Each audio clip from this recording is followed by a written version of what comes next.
Okay, so welcome back, part two. So now we're going to move on to look at what Gerard Genette said and how Genette recommended we look at texts. So one of the key things that Genette identifies is this notion of focalization. So, as it says there in this definition, which you can find on the University of Hamburg, their website, they've got a big online dictionary of narrative terms that's extremely useful and regularly updated. So they define this notion of focalization as as it says, a selection or restriction of narrative information in relation to experience. So, in other words, point of view. That's what we could call it.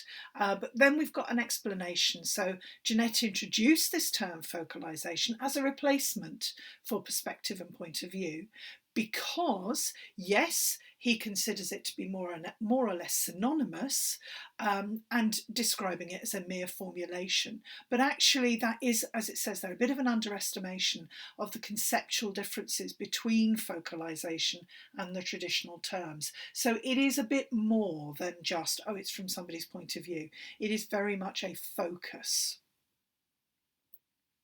So Genette actually has, as it says there, three types of or degrees of focalization. So zero, internal, and external. So yes, we could sort of align these very much with omniscient, first person and third person, but it's a bit more than that. So the first term, zero focalization, so there is no focalization at all. It's an omniscient, and it's where the narrator, according to Todorov, the narrator knows more than the character, or more exactly says more than any of the characters know.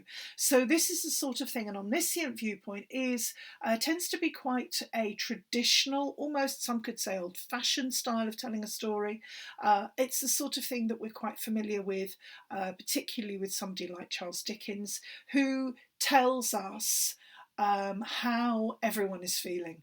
We're not just getting the focus in on one character and knowing exactly how they feel, what they think, and so on, to the exclusion of all others. Instead, we're actually getting a bit of everyone, and also sort of writers like Jane Austen do this. So it's something that is often associated with more traditional pre-20th century texts. Now, that's not to say that you don't get omniscient writing in more contemporary texts. You do. They're just perhaps not as common. And sometimes they are more of a feature of what we might call genre texts, so not literary texts, even though, as we know from last week, even a literary text is actually, that's a particular genre.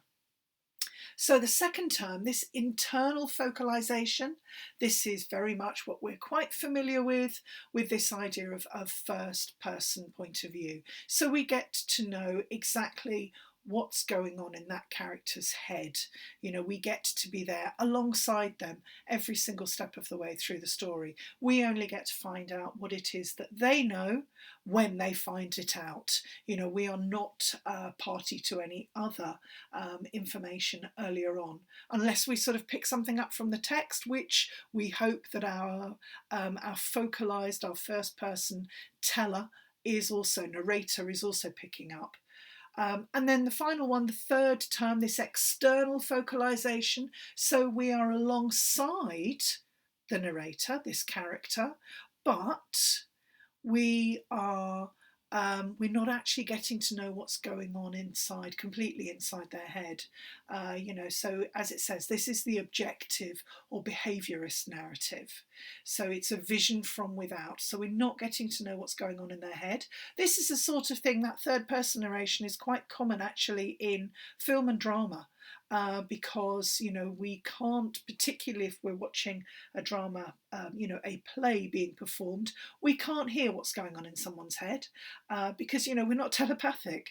So instead, what we tend to get with a third person narration is quite often we'll have another character, like a sidekick, somebody who can be their confidant. And as I say, we quite often see this in film and television. And this allows us then to get to know what is going on inside that character's head because they are talking to somebody else. And, that other person is, there primarily as a sort of a narrative technique. They are there, a narrative device to allow us to know what's going on in our main character's head. So we can look at pieces like this. So this is part of a short story called The Bath by Raymond Carver. If you've never come across any of Raymond Carver's short stories, I highly recommend them. The writing is very much part of the sort of the great American writers of the 20th century, but very much of that style.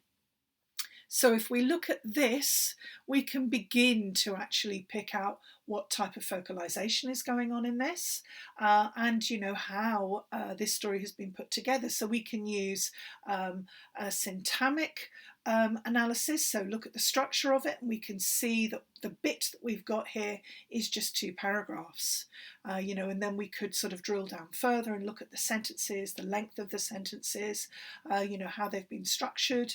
Do we have any more than just full stops going on? There's a paragraph, there's a comma going on in the second paragraph, or there are 3 commas in the second paragraph, but have we got anything else? So there's no other type hints of punctuation. There are no other punctuation marks.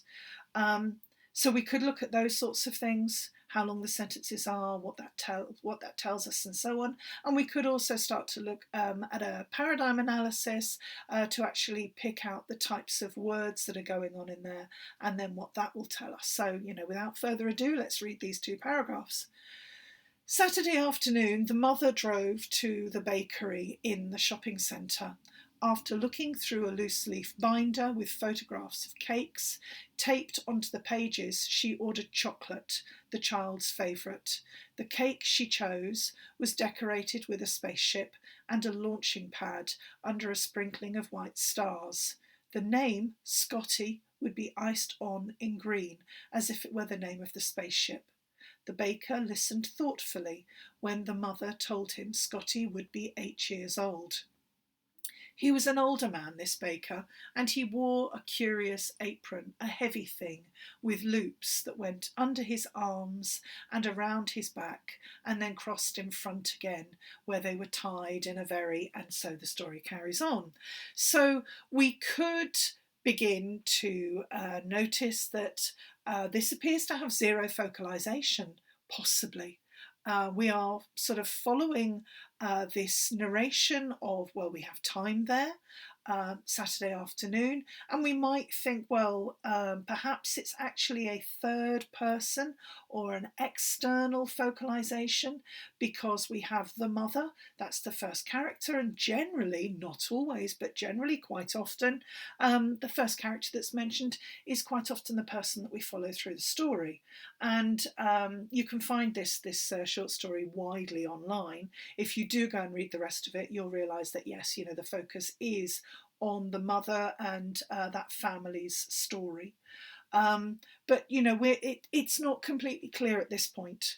So yes, we have her going to this bakery in the shopping centre, and what's interesting here with focalization is that we don't have this woman's name mentioned.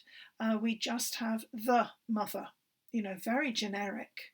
We have a name mentioned of Scotty, and then later on we have in the second paragraph, Scotty would be 8 years old, so we can work out that this is a child, an 8-year-old child.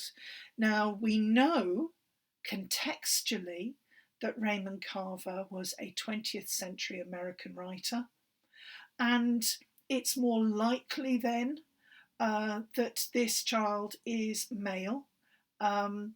Sometimes women do get the name of Scotty. It's actually a fairly generic name. There have been certainly television characters called Scotty who have been both male and female. But then we have perhaps 20th century paradigms underlined because the cake has a spaceship and the icing in green. So within sort of gender paradigms, we could perhaps work out from that the likelihood is that this is a boy, without getting into the what rights and wrongs and so on of that. We have to sort of accept this text in the context of the 20th century. So we may be able to, well, we can apply 21st context to this, but we would then be overlooking the time in which this was written, and that's really crucial when we're looking at texts or any media discourse. It always has to be contextualized within the time that it's being created. And, as I say, this is very much sort of 20th century. So we can go through, and then, we've got the baker mentioned, and again, it's the baker, and, not a name. And likewise, as I say, the mother's not given a name, it's only the child. We have the description of the baker, we don't have a description of the mother. Which might make us think, well, perhaps actually it's the baker that we're going to be focusing on. He's an older man and he's wearing this curious apron. So, from just these two paragraphs, it's quite difficult to completely decide whether this is an entirely omniscient focus, a zero focalization, according to Jeanette, or whether it's an external, a third person focalization. We can't tell from this. And that's the other thing to bear in mind, and don't be afraid of writing this in an essay, that if you're not absolutely sure, it is completely acceptable to say, we cannot tell from this.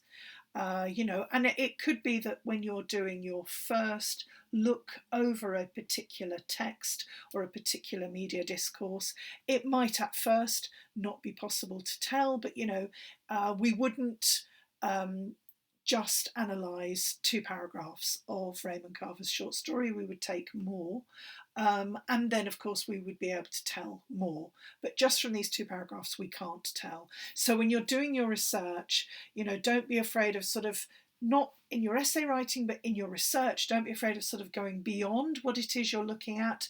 If you've decided you're only going to take 1 minute of, say, I don't know, an interview, a media interview between 2 people that's been televised, or it's been on YouTube or whatever, don't be afraid of actually going beyond and researching around it. Like with this, contextualize it.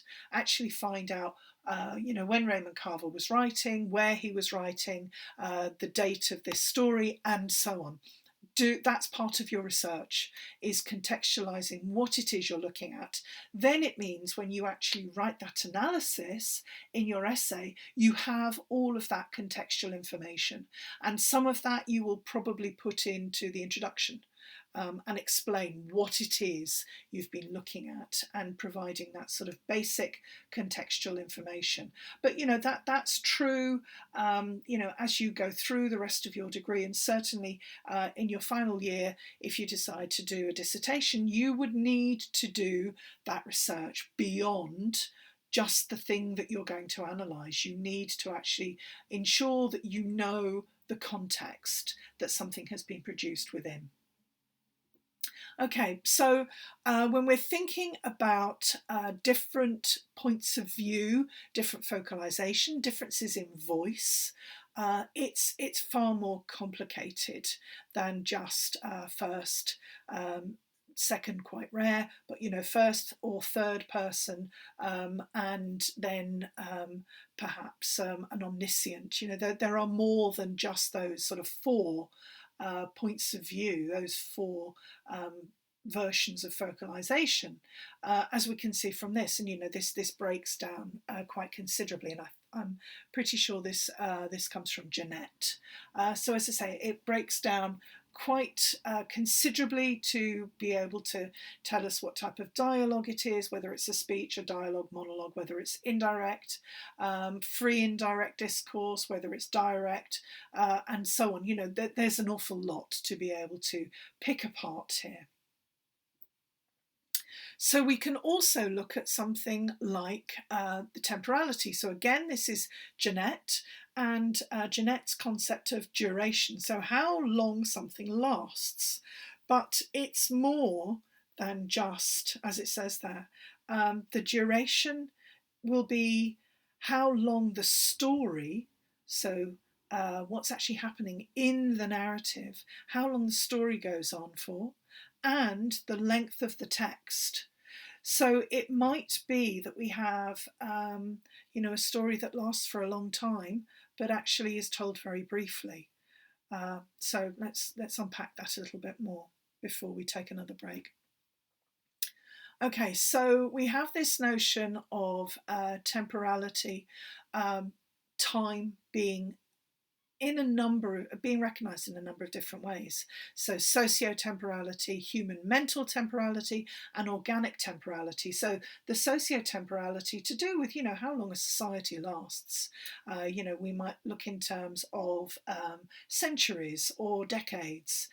Human mental temporality, so, today, yesterday, later, last week, and so on. And of course, human temporality only lasting up to sort of 100 years, but generally around about 70, 80 years.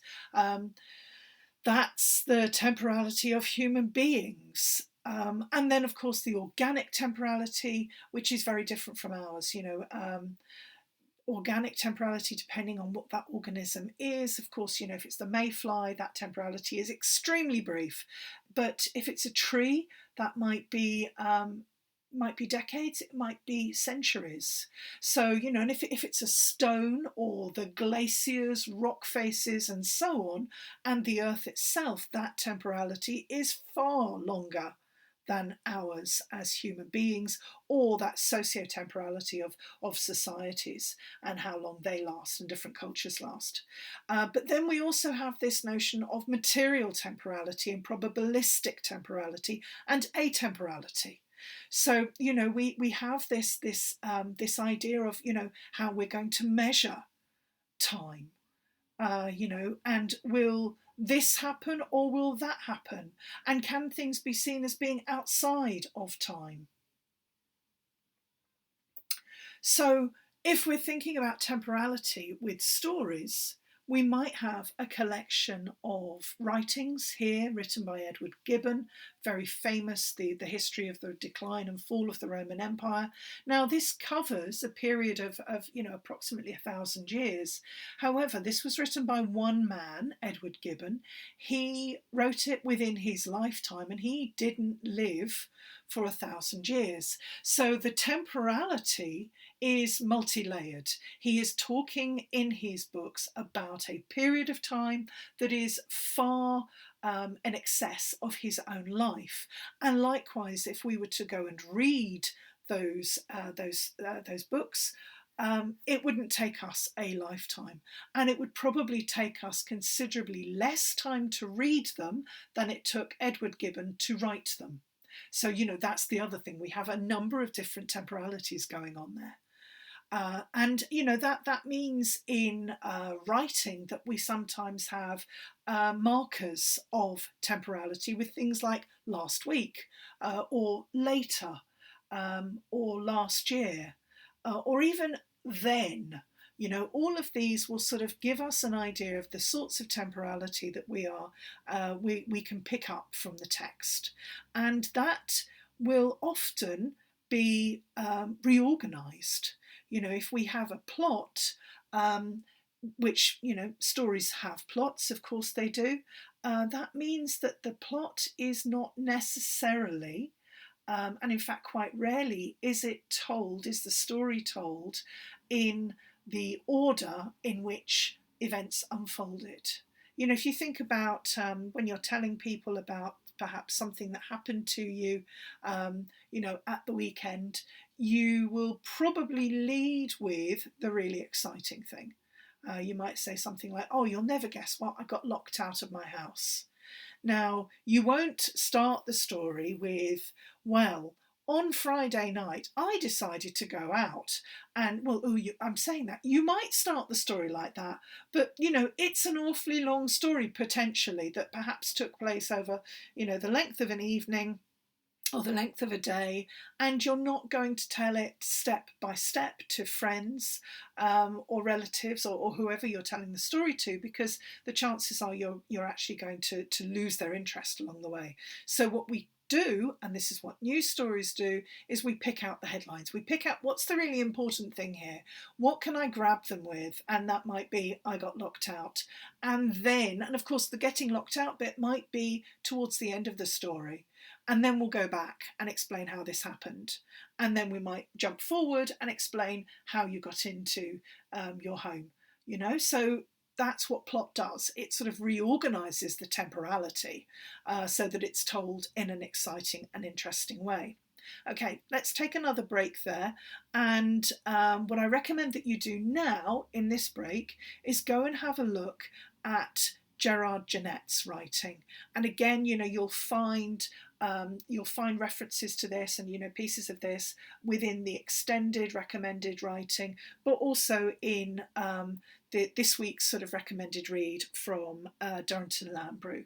But also, if you just do a simple sort of Google Scholar search, you'll be able to find people that have written about Genette, and you probably will be able to find also Genette's most important writing. But Genette was his most important writing. He's actually analysing a novel, and that you might find is less straightforward to get into because he's talking about Proust and In Search of Lost Time. And there's an awful lot about that particular series of writings. So quite often it's more useful to go and read what other people have said about Genette and how they've explained it and set it out.